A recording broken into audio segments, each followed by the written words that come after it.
Good afternoon, everybody. Welcome. Lovely to see you all. Just going to give everyone a moment to join from the waiting room.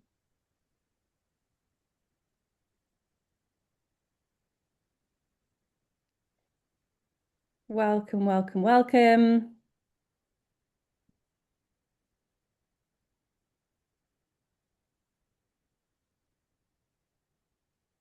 Fantastic. So welcome to introducing the reading steps. Really excited to have so many of you joining us on this Thursday afternoon. And happy Well Book Day to everybody. Chris and I were just imagining, although we can't see all of your faces, just imagining some of the busy days that you've unlikely have had in school, and some of the incredible costumes that we might be looking at if we could see you right now. My name's Abbie Williams. I'm content lead here at Steplab. I'm an English secondary teacher by training, and I've been a reading lead in two different secondary schools. And I'm completely delighted to be joined by Chris Such, who is a primary teacher and leader. He's the author of Primary Reading Simplified and the Art and Science of Teaching Primary Reading, which gives you a big clue as to what he really specialises in, which is making sure that the quality of reading provision in schools is really excellent. And he's worked with many teachers and school leaders up and down the country to help them to achieve that. And most recently, he's been working with us here at Steplab to build some reading steps that we think are going to really help you to be able to improve the quality of reading provision in your schools.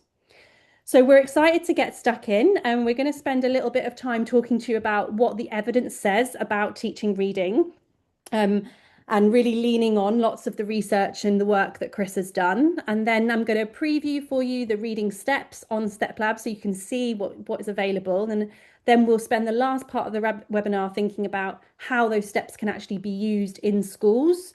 And we'll have a little bit of time at the end for Q&A. So if you do have any questions as we're going through this afternoon, feel free to just pop those questions into the chat, and Chris and I will be able to pick those up at the end of the session. So we're going to talk about reading. I'm going to stop sharing my screen so that you can see both of our faces really clearly. I know that everybody who's joined this webinar probably already feels very passionate about the importance of reading. So I'm not going to dwell for too long on just how important reading is, but I think it is worth just kind of touching on. It's the gateway to the curriculum and to knowledge. We know that it helps children to broaden their understanding of themselves, of others, of the world around them. And it has a really powerful snowball effect. The more you read, the more you learn, the more you learn, the more you read, and so on and so forth. So we know that we want our children to become really confident and capable readers. But we also know that many students struggle with reading. So there's some quite sobering statistics when we look at the end of Key Stage 2, and we see that across the whole country, 1 in 4 of students does not reach the expected standard in reading. And that's kind of a statistic that becomes even more pronounced when we look at children who are eligible for free school meals. So we're talking about 1 in 3 of those children and 2 in 3 of students with an identified special educational need. And I've been a secondary teacher, so I have seen firsthand though the barriers to learning that not being a confident reader and a capable reader by the end of Key Stage 2 can create, and just how challenging it can be to kind of catch students up once they reach secondary and help them to continue to thrive as readers. Now, there's obviously a lot of factors at play. We know that different students are going to learn at different rates across all parts of the curriculum. And we also know that with reading, some students face particular barriers around speech and language. But we also know that one of the big challenges is knowing actually how do we teach students to read and how do we do that really well? And luckily, that's something that is both in our control and that Chris is going to be able to talk to us about this afternoon. So, Chris, you've really dug into all of the research and evidence about reading. What does it tell us? Like, what should we be focusing on if we want to help our students to become really successful readers? So reading is a really broad construct, and the first thing to note about it is that it's profoundly reliant on the breadth of our understanding of language more broadly. So, a big part of developing pupils as readers is supporting their spoken language development, helping them to understand more about the world that they live in, and to connect that to language, of course. Now, this is obviously something that takes place throughout pupils' education and across the wider curriculum, but I think it's an important thing to begin with. Equally, if we're thinking about the almost like the foundations of reading, every school across the country will be teaching pupils or introducing them to the basics of the English writing system through systematic phonics, Mhm. essentially teaching pupils the relationships between letters and sounds and how to use them. But it's important to note that however well that is taught, that doesn't take pupils all the way to expert word recognition. And Mhm. there are things that we need to do as schools to make sure that they can take that next step. And a big part of that is providing them with the scaffolded reading practice required for them to take what they've learned from phonics and to allow them to use that to learn about the wider complexities of the English writing system and Mhm. to become more automatic in their word recognition. This allows them to kind of free up cognitive resources that they can then devote to the often challenging act of comprehension. So that's a Mhm. really central thing. We need to provide pupils with scaffolded reading practice, experiences of fluency in order to allow them to become capable readers when it comes to word recognition. Mhm. But equally, we need to be thinking about the development of their language comprehension. So that's their ability to take the words that they've recognized and then build meaning from them. This naturally connects to what I was talking about earlier, developing their understanding of the world and spoken language. But there are also elements of this language comprehension that are specific to writing. And this means there are a couple of things that we need to ensure that we are doing in order to make sure that pupils are able to take the words and build meaning from them. One Mhm. of those things is providing them with a sheer breadth and variety of meaningful reading experiences, because that provides them with an understanding of the way that texts are structured, the way that sentences are structured, that they encounter a huge variety of metaphors and different ideas in different contexts, etc. And it also builds motivation for reading because it shows them this is what reading is for. You know, we are reading stories to engage with the plot. We're reading poetry to be moved by the words of the writer. We're reading Mhm. newspaper articles to read about events of the day, etc. So there's this kind of implicit learning that comes from a breadth of pacey, sustained reading experiences. But then alongside that, there's also the explicit teaching that we might do through analyzing chunks of texts by diving into maybe shorter texts or extracts in order to look at the particular ways that authors use language. In other words, the craft of writing to explore explicitly, to explain things about the way that sentences are structured, what a metaphor might mean, the difference that we can take in meaning when a colon is used compared to a semicolon, say. Mhm. All Mhm. of that stuff can happen through deeper discussions and explorations of texts. But also part of that is supporting pupils to recognize the active, strategic, and often subjective role that they need to play as they are reading texts. So, quite a lot of things there. But Mhm. once we get past this idea of teaching the early stages of phonics and developing spoken language across the curriculum, ultimately what it boils down to are these scaffolded reading experiences, these breadth and variety of reading experiences as well, and deeper discussions of texts. Yeah, super helpful. And I feel like there's like kind of three key ideas that are coming out of this, which usefully like link up really nicely with the content that we've been working to develop. The first one's around that fluency piece and trying to build that fluency. And one of the things that really struck me when I started engaging with your work and talking to you about developing these steps is how much of a role like repeated reading plays within building up that fluency. And that means like taking a short extract and reading it multiple times, whether that's reading it with their partner, listening to you read it, shared reading as a whole class, like individual children standing up at the front and reading it aloud to the whole class. Can you talk a little bit more about that? Because I guess there's a you know a version where you're like, why would they read the same text so many times? Like, why is that so valuable? Indeed. So, yeah, the question is, why might we get a pupil reading a text, say, 3 or 4 times, aiming for a higher degree of fluency with each read? And I think the most sensible way to think about this is in terms of scaffolded reading experience. In an ideal world, we might not need to do a great deal of repeated reading. In an ideal world, we might say every pupil at every school, as they're developing as a reader, will read one to one with a trained adult, maybe for 30 minutes a day, and that'll give them lots and lots of this scaffolded reading experience. And it might just be that there's the odd sentence that they reread in order to check for meaning or because they struggled with it particularly. Mhm. But in the reality of schools, there isn't one that can provide that scaffolded reading practice in that way. And the only way that I found consistently to provide these scaffolded reading experiences for pupils that develop fluency in a whole class setting or with a group of pupils is through repeated reading.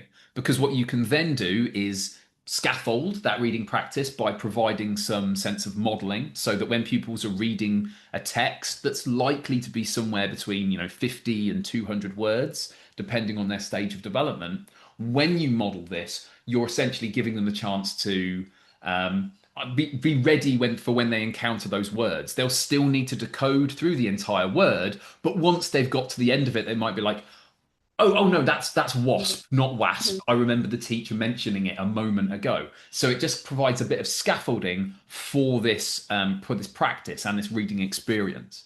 What I would also say about this repeated reading is I think from my own experiences of teaching it and watching, hundreds of schools do this sort of thing, is that there is a real motivational element to it as well. Because when you are, say, at the relatively early stages of reading fluency, if every sentence that you read is slow and arduous and stop-start, and you don't get the chance to read that short text a few times, all you get are those arduous experiences. Yes, you might hear a teacher reading aloud, and there's real value and purpose to that in other circumstances, but your own reading doesn't ever, for a long time at least, have that sense of flow.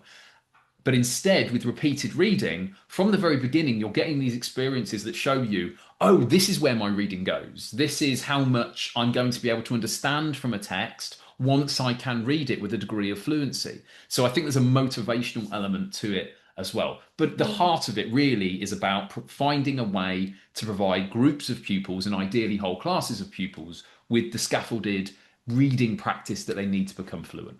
Yeah, and that really shone through. So, I feel very privileged that I've been able to watch multiple lessons that Chris has taught, and to see the progression in terms of students' expression and intonation and their confidence with reading aloud.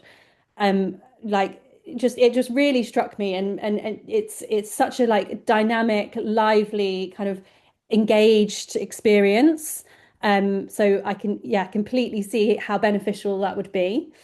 Um, the other bit that you do a lot of and comes through in the steps that we'll look at in a second is like reading aloud to the students and having them very explicitly following on. And different teachers obviously use slightly different strategies for that. We feature another teacher in the videos, in the model videos, who's using the ruler. You get them to follow along with their finger.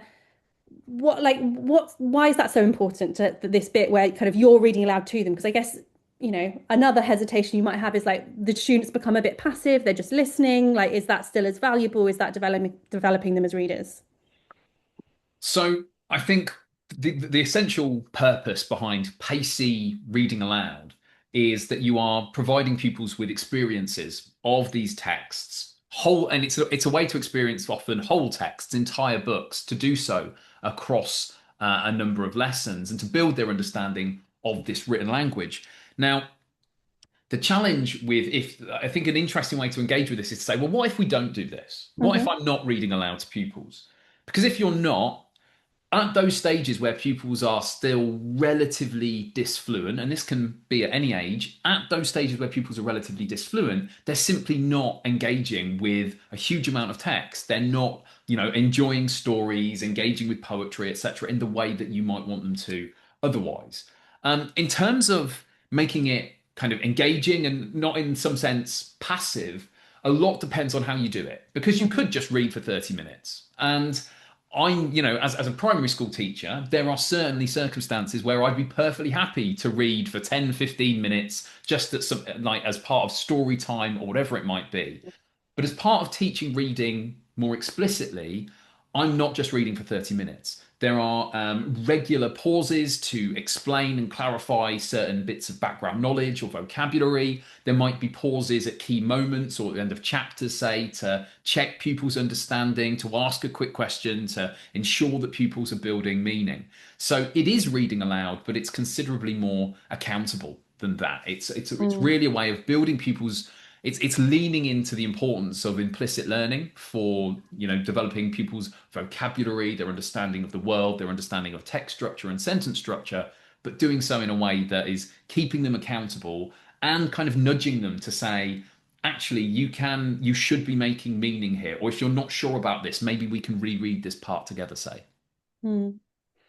The thing I wanted to ask you about is like the link between building their fluency and their exposure with that like pacey momentum that you create, and then that transition to comprehension. And how much do you think the fluency and the momentum are like integral to that transition to like a deeper engagement with the text?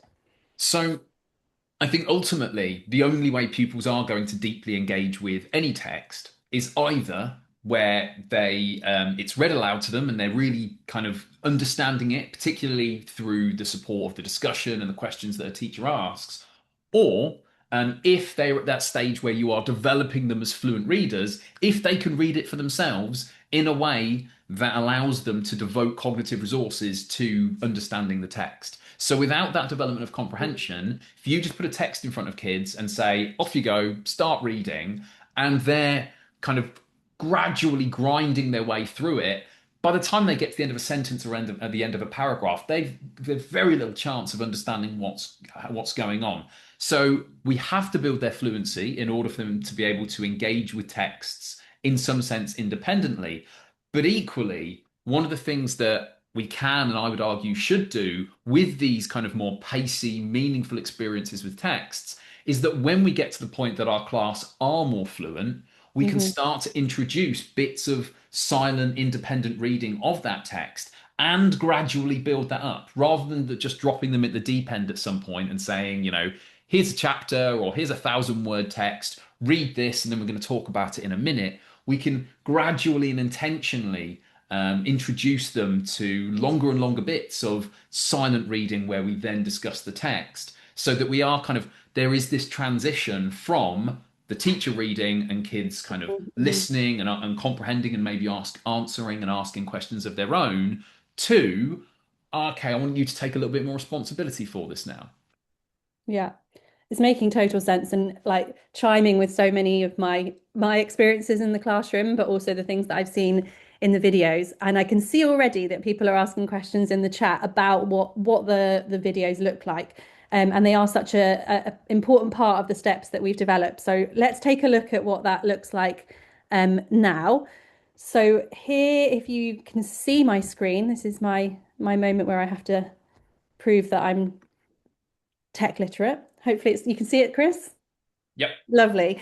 So if you go onto Steplab and you click onto library and go into our global step library here, the reading steps are stored within the specialist section. So down here, and as you can see, we've got three goals. So, as with all of the content on StepLab, we've organized the steps around overarching goals or kind of like priorities, things that we want to achieve within our teaching. And as you'll see, these chime very much with what Chris has just been describing. So we've got one goal around building that fluency, one around reading with sustained momentum, and one about exploring text in depth. And then if we click into the goal, we've got the steps for that goal. And you can see here again that these steps line up with exactly the practices that Chris has just been describing. So modeling fluent reading, introducing new vocabulary efficiently, using paired rehearsal, leading shared performance. And I'm just going to show you this step, providing feedback on fluency. So if we jump into explore this step, you've got the step description. That's that like really granular action step that will enable you to make a meaningful but manageable change in your practice. We've got a success criteria that helps you to really unpick what good looks like. We've then got the video model, and we've got a rehearsal task that enables you to really put that learning into practice. Now, the video, I'm going to jump in and show you just a clip from one of Chris's lessons where he is providing feedback on fluency. Here we go. 1 and 0. Finger freeze, eyes on me. Heard some really lovely reading, really good. And it's getting better with each read. Remember, we're not just reading again and again. We're aiming for more expression with each read. What I loved, I heard Ahmad down here when he read this part just here. It wasn't just enough, enough, Jalal was shouting. It was enough, enough, Jalal was shouting.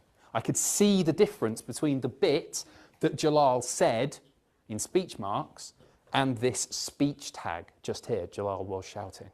I also liked that I heard the question shown as a question.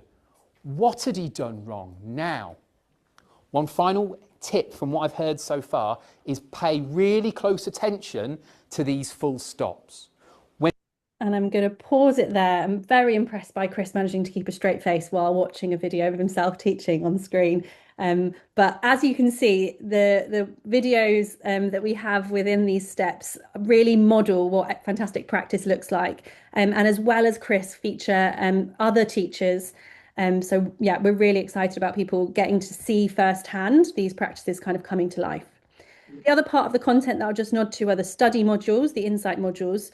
So in each of these, we've got lots of information that helps you to build out your mental model and really like deepen your understanding of this goal. So for Build Reading Fluency, we kind of introduce it. We've got a particular model that you can spend some time unpicking and analysing. We've got an evidence summary where Chris has drawn together the key ideas from a range of research to give you that really strong evidence-informed base to your practice. And then really powerful bit, we've got a range of different case studies that help to pull out some of the kind of misconceptions or common mistakes that people make when trying to implement these practices in the classroom so that you can kind of be alert to those and prevent those before they even kind of take place. So Chris, looking back at that content now, is there anything, well, no, first of all, let's talk about the videos because I feel like that's such a powerful part of it. In those videos, you're teaching a primary class. I think, is it year 3 or year 4? It was year 4 in this Year case. 4. Can you like tell us a little bit about that class? Like, is that a group of children who've all got kind of similar reading ages and capabilities? Like sort of how did you adapt your teaching to suit that class? So it was a mixed attainment year 4 class as you encounter in almost every primary school. So it had a real variety of reading ages. I taught different with different goals in mind to match each of the reading goals. And the important thing is that I wanted to engage them all with the same text, regardless of their starting points, because the evidence that exists around the development of reading is that when we're talking about comprehension, fluency, etc., that actually we want to expose pupils to challenging texts and attempting to differentiate on the basis of these texts and say, okay, this kid needs something easier, doesn't seem to lead to better outcomes. And it certainly isn't easier for the teacher to prepare. So the question then is, well, how do you make that productive? How do you differentiate suitably within a class that's got the wide range of prior knowledge, prior reading capabilities? And ultimately, it comes down to what you're doing at the time. So in the lesson that we were just looking at, that was a lesson that was targeting the development of reading fluency, certainly at that moment. So there's modelling, but equally, in order to support pupils, I had them intentionally sat in mixed attainment pairs, where the stronger readers are gaining from offering kind of explicit, thought through support around the text that they're reading, having to really carefully think about how they're reading to their partner, whereas pupils who struggle a little more are working with stronger partners, hearing that reading aloud. and getting that little bit more support with words that they struggle with. But alongside that, there are some pupils that needed extra support still.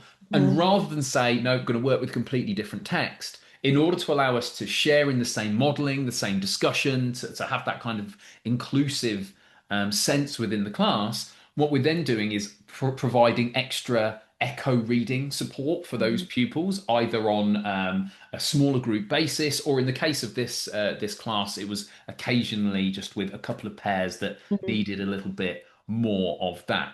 But ultimately, when it's reading fluency, I'm thinking about how I'm pairing pupils up. I'm thinking about groups of pupils that might need extra bits of support, extra scaffolding through an echo read. For those who are unfamiliar with that idea, an echo read, which is also something I model with the entire class as one of the Mm. videos, is where you divide the text into chunks. Often it's sentences if the sentences are relatively short, or maybe clauses or phrases. You read a chunk aloud, the pupils read that chunk aloud back to you while looking at the text, while engaging with the words, and you go through the text on that basis.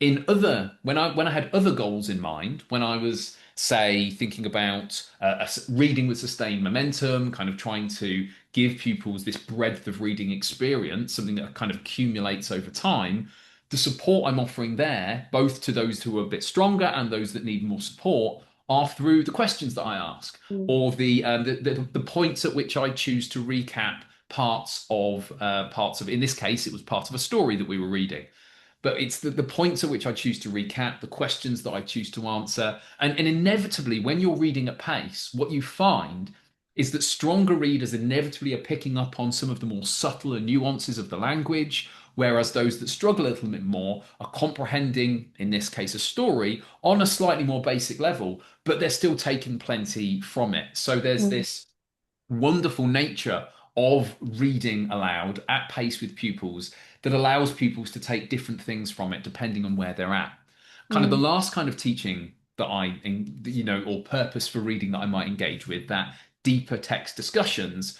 Well, the differentiation, if you want to call it that, for those lessons comes down to the nature of the questions that I ask. Very often, these are open ended questions that allow for a variety of responses. And then I'm thinking not just about the different responses that I might get from different pupils, depending on their capabilities at that moment. But I'm also thinking about, well, once I've asked this question, how am I following that up? Which pupils am I targeting this part of this question Mm. at? Something as simple as saying, well, here is a sentence, and there are 4 or 5 things that you might notice about it that are providing emphasis. Who am I targeting that first question at? Who am I Mm. targeting the second or the third question at? Because obviously it gets more and more difficult to spot these things as we're going along. And that really comes down to, how you are familiar with the class in question. Yeah. Now, this class that I modeled the teaching with, I had known a little. I'd taught them kind of 4 or 5 or 6 times before this, but and that was enough for me able to differentiate to some extent. Mhm. Naturally, teachers who know their classes even more will be able to, go into greater depth with that stuff. Yeah. That point you were making about, making sure that the foundation of your provision is like enabling every child to access the text. Like you've got those steps in there about explaining vocabulary or explaining essential aspects of the text. And I just think that's so powerful, the way that you're intentionally pre-reading the text before you teach it and thinking, where might there be barriers for some of the children in this class because of background knowledge or vocabulary knowledge, and how can I make sure that I like did provide that information so that every child can access this text successfully, and then that empowers them to be able to do that like deeper analysis and thinking, and like some of the responses that they come out with in those lessons and their engagement with the text is like it's really impressive. Yeah, and that's down. I'd say that's down to them rather than me. They were, lovely class. I Lovely class. adored teaching them. But we're also very lucky to have clips of other teachers, one of whom is Hanan Masood, who's a teacher at the Olive School in Birmingham, who does a fantastic job of using lots of these strategies in her classroom. And I know that that's a school and a trust that you've worked with historically. And I just was interested to know a little bit about how kind of working with so many practitioners has shaped the approaches, because obviously lots of the practices you talk about come from the evidence base and research, but I know they've also been influenced by your work with lots of teachers. Yeah, absolutely. So, understanding the research into reading, or I mean, I say the research into reading, there is such a vast mountain of it that the 7 or 8 years that I've spent kind of absorbed by it, only gets you so far. But Mhm. even so, understanding that research it's useful, but it's only one part of it because how that's then interpreted in classrooms, and crucially how that is interpreted in different classrooms in different contexts Mhm. really matters. So originally, the the way that I teach reading and the principles that I recommend schools follow for the teaching of reading, especially when we're talking about, post phonics reading lessons, Mm. all of that stuff was something that I implemented first in my own classroom and then across a school, and then over the past kind of 4 or 5 years across hundreds of schools, including the Olive School, which is part of a larger multi academy trust. And in terms of how I work with schools like that, it often differs depending on the schools in question. So this school is part of a trust that is quite keen to say we've got kind of a shared, coherent approach, and part of being in our trust is that you sign up to this stuff, and this is how it works. And so they have a real kind of shared understanding of what they want to do, how they want to move forward. It means schools can collaborate, etc. And so often that means me, or in this case, what that meant was me kind of talking about how to teach and plan different kind of reading lesson structures that align with these three goals. The schools in question going away and experimenting with these, and Mhm. then kind of staggering that support and providing feedback over time. But equally, there are schools at the other end of the spectrum that say, or even trusts at the other end of the spectrum that say, well, we don't want to have a particular prescribed approach across our trust. What we want is to know what are the underlying principles of Mhm. high quality teaching. And equally, then I talk about these principles, I kind of model certain aspects of teaching that then allow them to go, oh, actually, while we might be doing things differently across our schools, we can recognize that, these principles are being addressed here, or maybe here we need to tweak some things. And so I mean, I think this, dare I say, aligns quite closely with what's going on with the reading goals at Steplab. Is that Mhm. ultimately there are these principles for instruction that don't have to look exactly as the same at every school, and Yeah. yet you can glean certain things from them and from seeing that stuff modelled. So yeah, it's a very long-winded way to say that with lots of schools and trusts, sometimes I work in person, sometimes it's online, sometimes Mhm. Mhm. it's a hybrid approach, but ultimately it's about getting schools to understand that there isn't just one correct way to teach Mhm. reading, but to my mind, what the evidence suggests to us is that there are a set of principles that we should follow that align essentially with these three reading goals that are in the Step Lab materials now. That's really interesting, and it's making me think a lot because obviously in the examples that we've got in the steps, it's a primary classroom, but watching them as a secondary teacher, like I can immediately see how applicable they would be in a an English lesson, in a reading session, particularly like lots of schools now have kind of key stage three reading lesson like sessions, where it could be incredibly impactful to use lots of these approaches. Like how far do you see it as being something that's relevant across different phases? And do you have any kind of advice for people who might not be in a key stage two setting? Yeah, so I think there's definitely like much of this that is applicable to different classrooms. It depends what, and this is a key takeaway I think from the reading Mm. goals on Step Lab is it depends what you're trying to achieve in that moment in terms of Mhm. reading. Mhm. Before I talk about that though, it would be remiss of me not to say one other thing, which is that I think the number one priority of any school, if there is like a secondary reading lead for a secondary school, like right on the call right now, the number one priority is thinking really carefully about how you are identifying and addressing reading difficulties, Mhm. the kind of interventions you're putting in place, because as I'm about to say, there's lots that teachers in the classroom can do to support Yeah. and develop reading, but that can't be everything. There are always going to be pupils who require more specific support, perhaps through phonics for decoding, perhaps really quite intensive support with a Yeah. group of pupils in order to develop fluency. With that said, The second priority, I think, for any secondary school is creating and taking opportunities for meaningful text use in the classroom. And I use that word meaningful carefully because I don't want to suggest that, every secondary maths lesson needs 20 minutes of reading in it, because that might not be a place where reading can often take place in a meaningful fashion. But for example, when it comes to reading with sustained momentum, that might well be something that is useful to a geography teacher or a science teacher, or perhaps even an English teacher who isn't yet confident with reading aloud in front of an audience. Mm.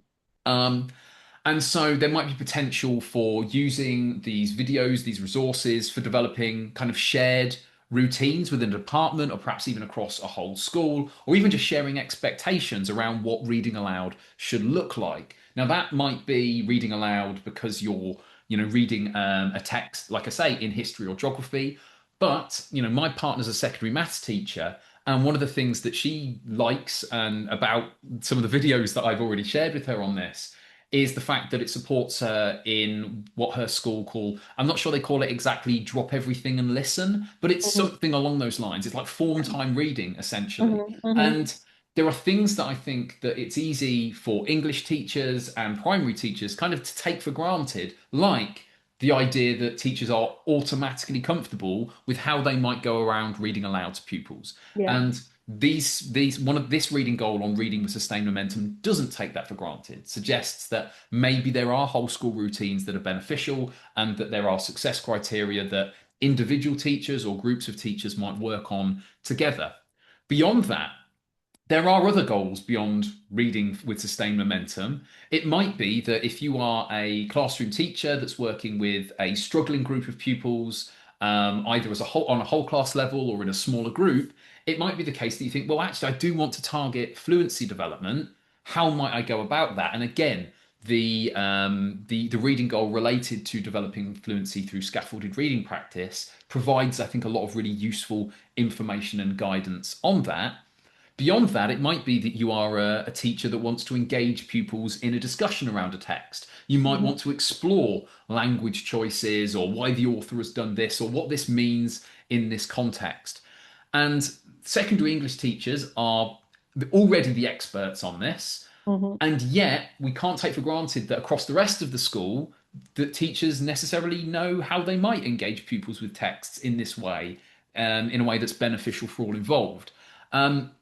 So as I say, the advice around deeper text discussions, I Mm. think still will have a lot of value for those across the curriculum at secondary school. Any subject, in essence, where you're thinking, I've got this text, I'm going to use it with my pupils, helping teachers to say, well, what is it that I want to achieve Mm. through this Yeah. engagement with the text? And once I've decided what it is I want to achieve through it, is it fluency development? Is it, getting a general sense of the text at pace, or is it diving into the text and exploring the language? Once you've decided on what it is you want to achieve with it, you can start to think about how you might go about doing that using these reading goals. So, very long-winded way to say, I do think that elements Yeah. of these are going to be useful for secondary teachers, especially if they start with the idea of, I want to engage kids meaningfully with texts. What's my purpose for doing this? And once you've decided on this purpose, aligning that with the reading goals that are there. Yeah.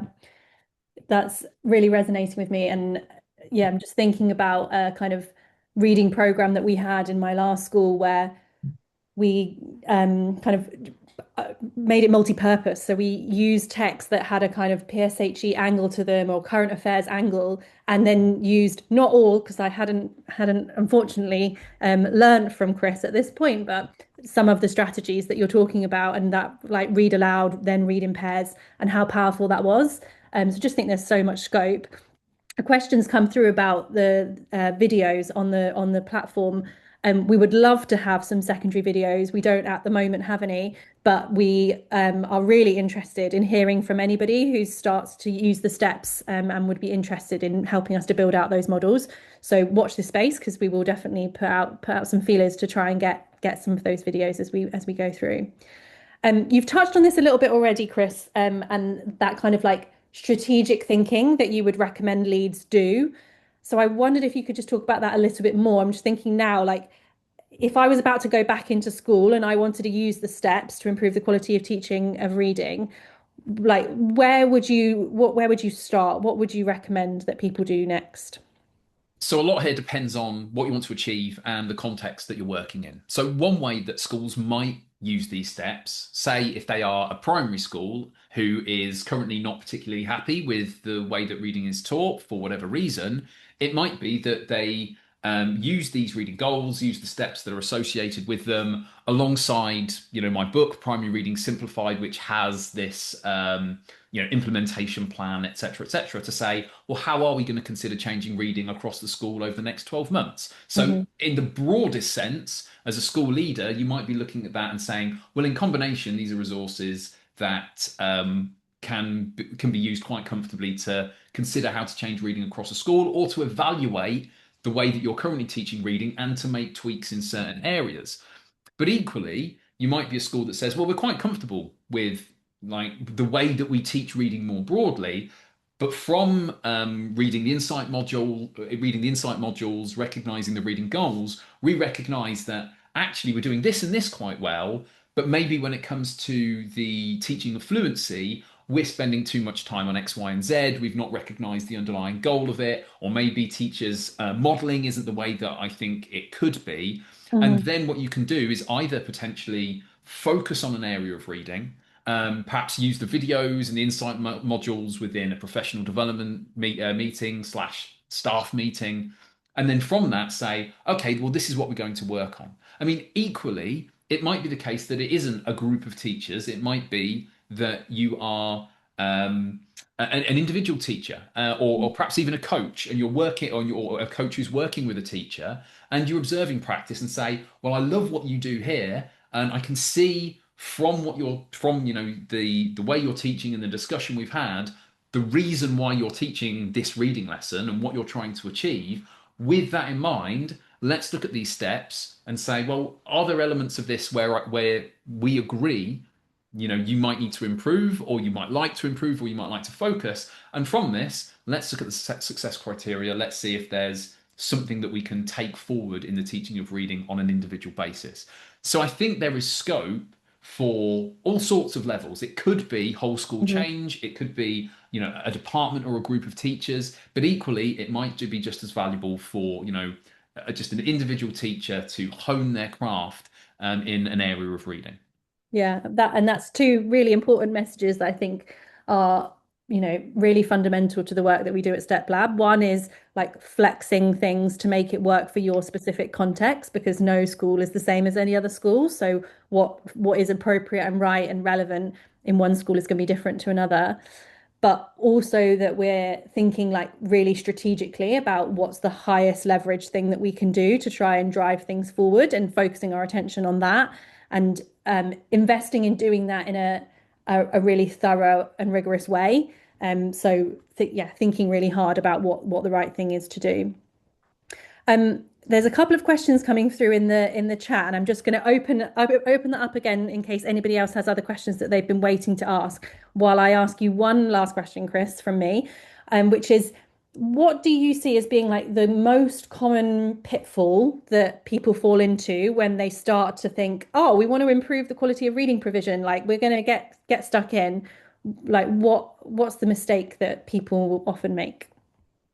That's a great question. I would say that one of the key issues is they don't well, they start off with certain misconceptions about elements of reading, and they don't start from a position where they recognized and addressed those misconceptions. Specifically, there are two misconceptions that drive the teaching of reading in unfortunate directions. The first of those misconceptions is the idea that once we've done phonics, everything's fine, in Mhm. terms of word recognition.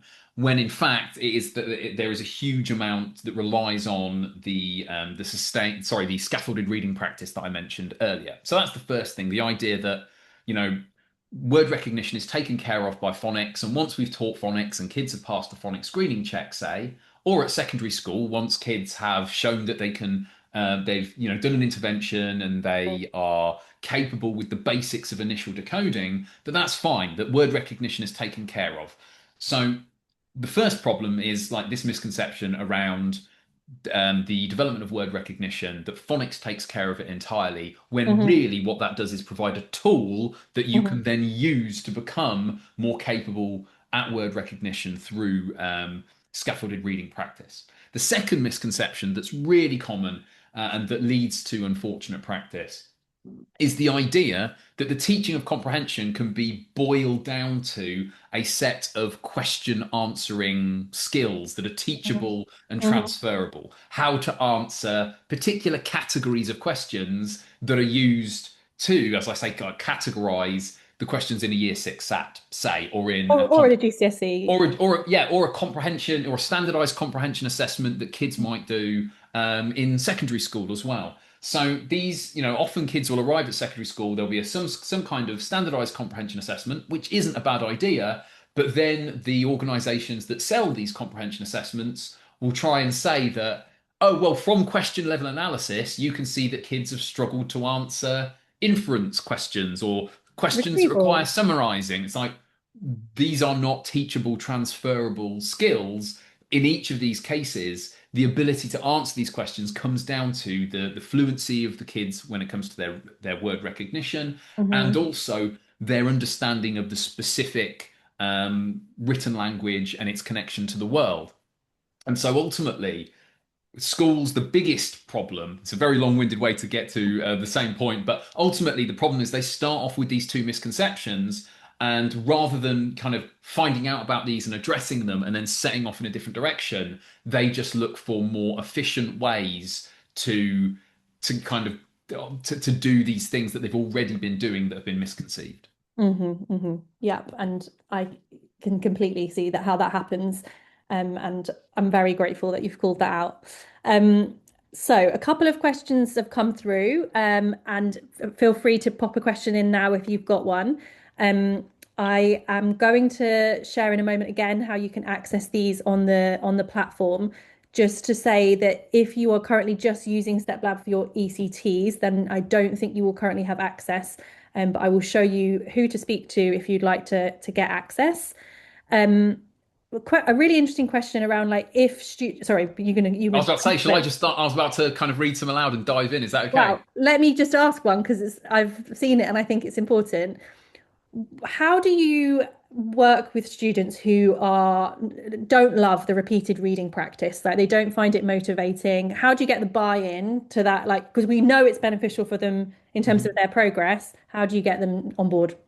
Yeah, I mean that's a really great question. I mean, ultimately, the kind of like the motivating aspects of repeated reading are around kind of experiences of success and how quickly those experiences of success become motivating will often depend on prior experience. If I started my career working as an intervention teacher initially at secondary school, and as an intervention teacher, I was meant to be working on science, but very quickly I was actually focused on reading as well because I saw that that was kind of an underlying issue behind the issues with key stage, the issues that these kids were experiencing.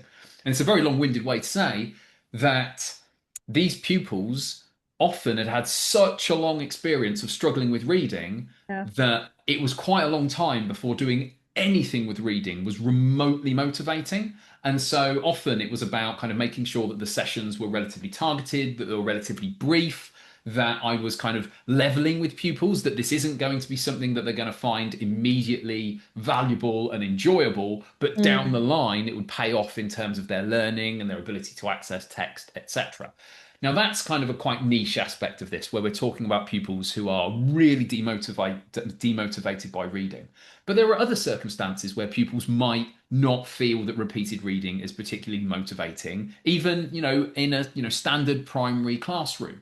The ways that I've found to get kids kind of motivated by this stuff, the first is you have to sell it. You have to sell it not just as, oh, we're reading this thing a number of times. You really have to sell it as, oh no, we're rehearsing this text. By the time we've read it 3 or 4 times, I really want us to be able to perform it. And without that performance that follows, without that chance to read aloud, to demonstrate reading, even if it isn't in every session that they do, they individually get the chance to demonstrate it. But without that sense of performance and without then diving into the text to see how much more easily they can understand it, it isn't likely to be motivating.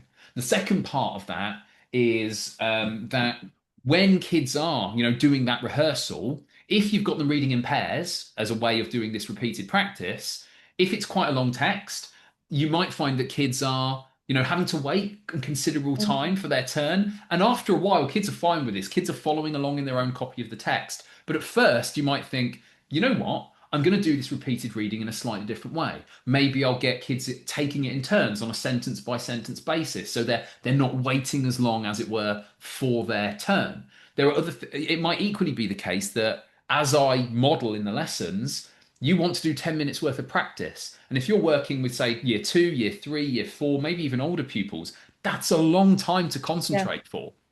And so actually intentionally breaking that up. And I think the video that you showed was a moment halfway through the practice Yeah. where I Yeah. could feel motivation slightly starting to drop, where okay, finger freeze eyes on me.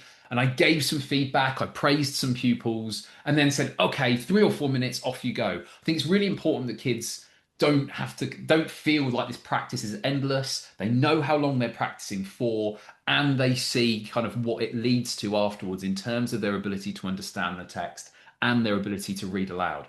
So there's lots of bits and pieces in there. One final thing I'd note is that I think it's really important that repeated reading isn't the only kind of experience that pupils have with texts as part of reading lessons. If I were doing repeated reading, every day as a younger Mhm. pupil, even if I was quite good at it, and even if the texts were quite enjoyable in and of themselves, I might not find it particularly motivating if I'm doing that Monday, Tuesday, Wednesday, Thursday, Friday. It's Yeah. really important that this, especially if we're talking about primary school reading lessons, that this is alternating with other forms of reading, with these motivating, pacey experiences of Mm. texts and deeper discussions.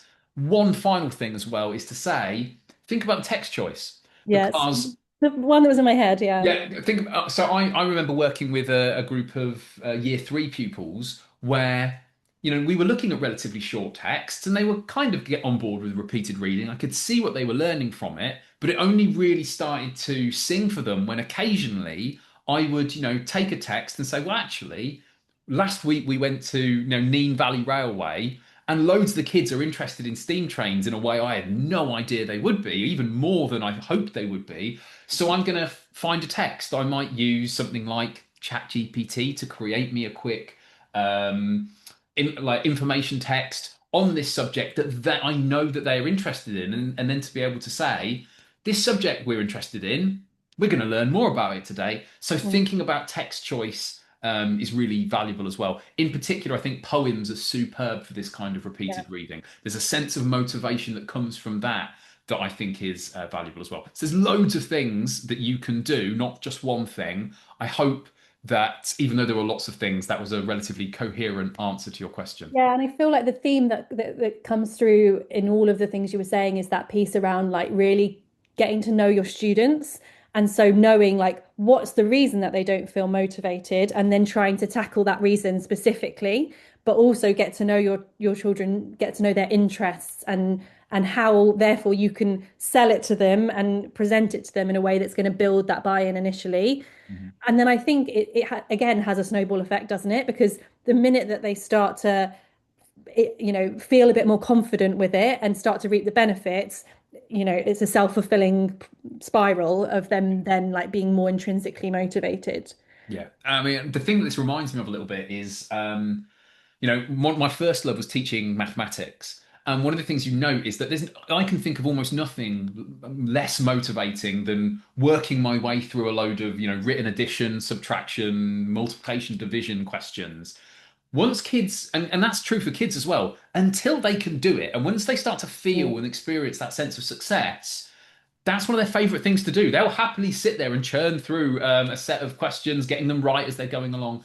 So, a big part of this is about kind of giving pupils a sense of success. And sometimes that might even mean that you go, actually, for a little while, I'm going to make these texts slightly shorter, slightly Mhm. easier, so that Mhm. by the third or fourth read, kids really feel like they're reading it aloud in the way that they might hear an adult do. A couple of other questions here. So, like, are there videos demonstrating me or other teachers conducting repeated readings? Yeah, absolutely. That's a core part of. So the reading goal that is all about building fluency. That focuses on essentially all the different components required to kind of create a lesson around that, or to include parts of that in other lessons. Chris, can I ask you one of these other questions that's Yeah, come through? sure. I think because I'm conscious we're going to run out of time and we're not going to get Sure, to yeah, go for it. one of them. A question here around building stamina for reading longer text. So lots of what we've been talking about is on like that really focused scaffolded practice on shorter extracts. Mhm. How do you then make that transition to students like picking up a book and being able to read for longer by themselves? Excellent. I think it's the final step in the reading with sustained momentum kind of Yeah. reading goal is precisely about this. And the basic idea is that, and probably the best way to describe it is what I would do in a lesson, and you'll see it here. So, what I would do in a lesson is once I've got the majority of the class to the point where I'm confident that they could read something in silence and kind of understand the gist of it and feel quite confident in doing so. Once I've got most of the class at that stage, what I'll start to do is to say, okay, at the end of a lesson where I'm reading aloud, maybe for the final like 2 or 3 minutes, I might say, okay, I'd like you to read to the bottom of the page in silence. When you finish, there's a little question for you to think about on the board. Off you go. At first, that might be 3 or 4 sentences. And for the first few times I do that, it will be 3 or 4 sentences. But then intentionally over time, this chunk that I usually do at the end of the lesson, though it could be at other times, gets longer and longer. And so over the space of maybe a year or perhaps longer, if I have longer with the class, I want to get to the stage where by gradually building that up, I want to get to the stage where I can say, okay, this next chapter, and it might be 5 or 6 pages long, so maybe 1,500, 2,000 words. I want to be able to say, okay, this next chapter, I'd like to read that in silence. When you finish, there's a little task for you to try on the board. And then once I'm confident that everyone's finished that, we'll have a discussion about those questions and anything else that came up in that text. So I'm intentionally, Scaffolding but it. really gradually, Yeah. like incrementally kind of building up their reading stamina rather than just saying, like just dropping them in the deep end or just hoping that independent silent reading will take care of that. Though, of course, potentially opportunities for independent silent reading might contribute to that as well. Yeah. Chris, I'm so conscious of the time, and I feel like we could keep talking about this forever. There's still some great questions that have come through, but I'm going to have to pause us there. One thing I will say is that if any of this has like sparked your interest, of course, I'm going to show you where the steps are on Steplab, but also like Chris's books are an absolute gold mine of information. So do go and dig in. Is there one that you would recommend people to start with, Chris? Yes, so I think that if changing anything is the long-term goal, I think primary reading simplified is the by far and away the most useful. I Mhm. think if you're someone who just really wants to get an understanding of the underlying research alone, then the art and science of teaching primary reading is one. I mean, with your permission, Abby, what I'd like to do is if I drop my email address into the chat, any questions that I've not had time to answer, please feel free to send them to me, and I promise I will get back to you. It might be that you're a secondary teacher that's thinking, well, how do I, put in place a systematic approach to identifying or addressing reading difficulties? How does this apply in my specific context that I can describe to you via an email? Please Yeah. don't hesitate. Do get in touch with me. More than happy. It might take me a day or two to reply, but I promise I get back to A everyone. whole day, Chris. Yeah, so please, yeah, I'm more than happy to respond. So yeah, get in touch. Yeah. Apologies if we haven't had time to answer every question, and I'll I hand back over to I Ab now. hope that we have managed to capture the key themes that were coming through in the questions at the very least. And to echo what Chris said, we're so interested to hear about people's experiences with using the steps. We're really keen to keep developing out the video models. So please do keep in touch and let us know how they're working for you, how they're landing in school. So I'll just show you again before I show you our final slide. So in library, you go to Global Step Library, Step Lab, Specialist, and then you can scroll down and they are there, Specialist Reading Steps. If you are not currently a Steplab user, and so you're like, what is this platform that she's showing me? Or you are a Steplab user, but you don't have those on your platform, then get in touch with us. Email just hello@steplab.co, or go to the website and you can book a demo, and one of our PD specialists can talk you through this and many more things that are on the platform to help you to develop teaching in your school. Chris, thank you so, so much for joining us. And it's been an absolute pleasure to work with you on this project. We're so excited about what these reading steps are going to be able to do for lots and lots of teachers. I'm sure everyone on the webinar is incredibly grateful for your insights this afternoon. Thank you all very much. And we will speak to you very soon. Goodbye. Yeah, thanks, Abby. Thanks, It was, Chris. yeah, it's just a real pleasure.